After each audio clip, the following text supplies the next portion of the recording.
Welcome back, true crime lovers. This is another episode of What Happens in the Woods with your hosts, Jessica and Bryce. Hello. Hello. Are you unsure? Seems like we were just here. Well, we kind of were. Yeah. We had a little bit of an extra time. So much work. I'm sorry. Is this too much for you? This podcasting is so hard. Oh, it's so hard. So hard. Okay. I mean, we can stop at any time. It's up to you. Stop it. Well, if it's so hard. So hard. You have so many other things to do right now. Yes. Yeah. Like what? Being quarantined. Uh-huh. And what? Being quarantined. Okay. That's so much work in itself. Is it though? It is. Yeah. Okay, if you say so. So, yeah, we're just here to offer a small distraction during our life in the time of the coronavirus. So, yeah, here we are again. It's kind of becoming the norm, I guess, now to be at home, wouldn't you say? Yeah. It feels weird. I don't even know. I mean, I'm kind of worried that once this is over and I can go back to work, that I'm not going to want to. And I'm going to be like, oh, no, I can't go to work.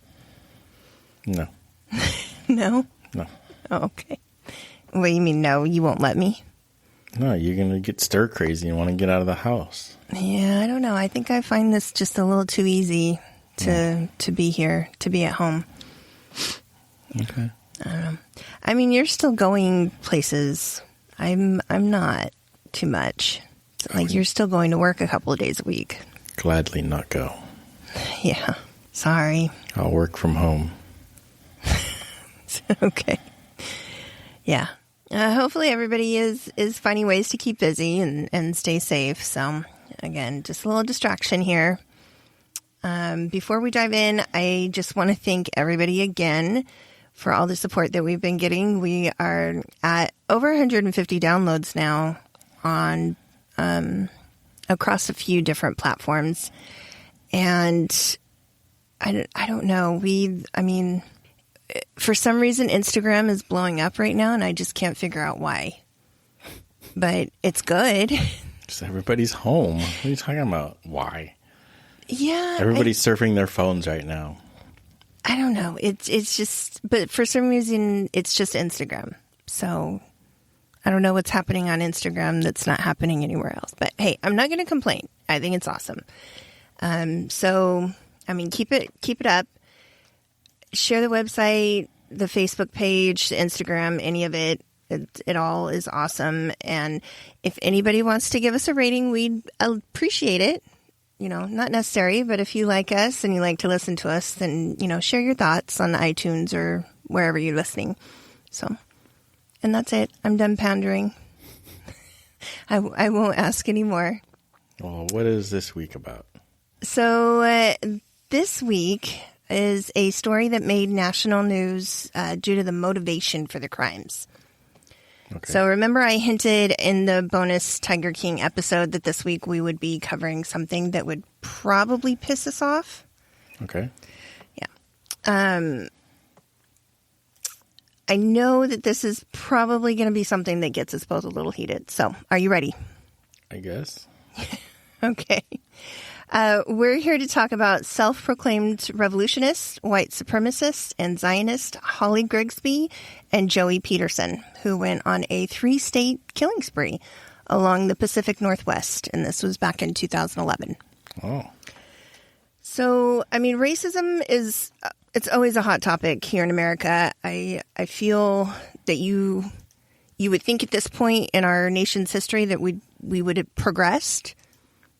And it's still an issue, very much, as well as like racially motivated crimes. I mean, I'm going to try my best not to rant, but there might be a little bit. All right, so let's get into some background about Holly and Joey. So Holly grew up in Portland.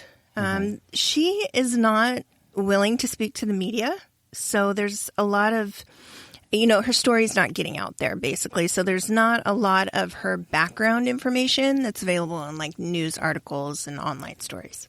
So around the age of 13, she began getting into Norse mythology. So, Viking mythology. And then she was studying Zionist ideals. She went to high school at Park Rose High School, and kind of after that, in about 2006, after graduating, she ended up in prison for identity theft and unauthorized use of a car.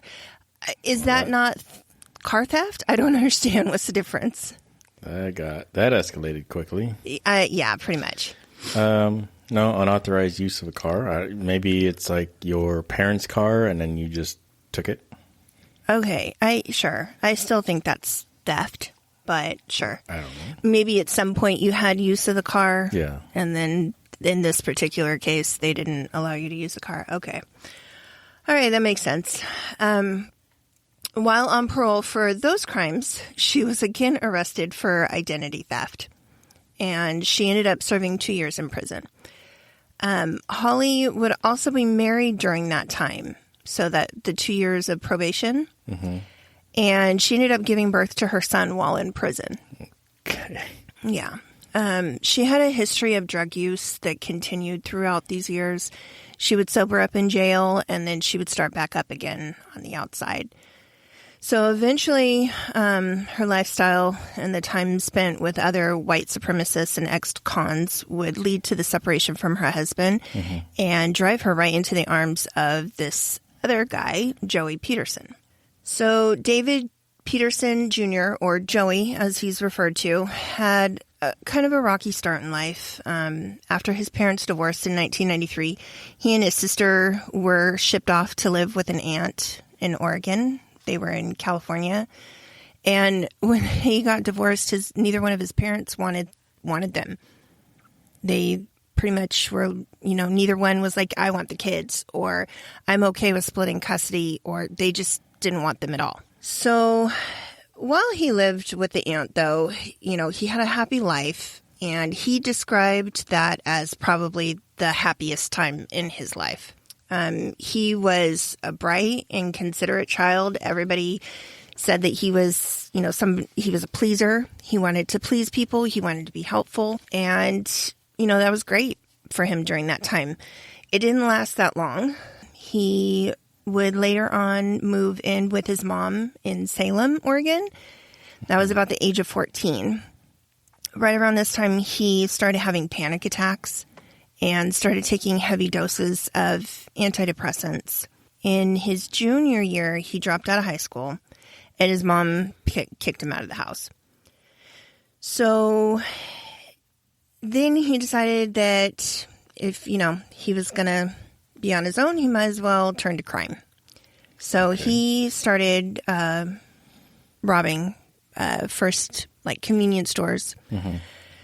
He was eventually arrested in 1997 after robbing a McDonald's. And due to harsher new laws in Oregon, he was tried as an adult at the age of 16. All right. He was incarcerated in a juvenile facility, but was becoming a disciplinary nightmare. He would end up having like over 70 offenses in throughout his jail time in his file, which I don't know. That's a lot, I guess.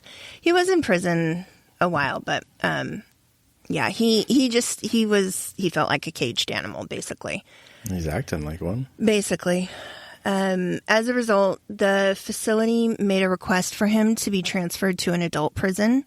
And on his 17th birthday, that request was granted. So while he was in state prison, he made several friends. He even actually met the boxcar killer. Do you know who that is? No. I don't know his name, but he ended up, I think, like 30, 34 people. He would hop on trains, freight trains, and kill, the hobos that run on the trains. Okay. So he met that guy. For the life of me, I cannot remember his name. So he met some interesting people. Yeah. Most notably, however, this is where he began to associate with white supremacists. Yeah. And he became a member of the prison gang, the Aryan Soldiers, who in Oregon are pretty well noted to be a violent group within the prison system. So he picked poorly when he, 'cause you got to join something. You can't be in prison on your own. You need support, but that's an interesting choice, I guess. Well, it probably pretty much fits him. He was very violent, had a lot of offenses, and in his juvenile facility. Yeah, for sure. After serving 15 years, most of which was in solitary confinement, he was released in May of 2011, and he quickly began to put in motion an idea to create this movement he had been, wanting to do for years. Just like Hawley, he had studied Norse legends, so Viking history, legends, Zionist doctrines. He had multiple racist tattoos all over his body, including Adolf Hitler's face and a big SWP around his neck that stands for Supreme White Power. And he had swastikas pretty much assorted all over his body as well. So Holly and Joey met through some mutual ex-con friends while Joey was paroled and living in Portland. He had to move from his mom's house in Salem because he couldn't find a job. And gee, I wonder why. Yeah. You've got tattoos. I mean, you can't really hide the neck tattoo. No. Because it goes all the way up to where his chin is. It's there. You're going to know what that is. I don't know what you thought was going to happen. One article I read said that they met at work and that Holly could just not stop talking about him. And she would talk all the time to her husband about him. A little awkward. They had their mutual beliefs, and eventually Holly would separate from her husband and agreed to help Joey on his mission. So the mission, which was to eradicate prominent Jewish members from certain communities up and down the West Coast. So the idea being she and her new boyfriend were going to make their way up and down the Pacific Coast from Washington to Northern California to further the cause for this white supremacist revolution. So he wanted to be like a beacon of shining example for other white supremacists to start this revolution in America and start taking people out. And they did not care how violent or whatever means necessary, basically. Or a martyr. Right. Well, and they both are very happy to be martyrs for their cause. Yeah. Yeah. No regrets. So the 4 victims are as follows. So Red and Dee Dee Pedersen, who are Joey's dad and stepmom. Cody Myers and Reginald Clark. Both of those men were complete strangers. They were just in the wrong place at the wrong time.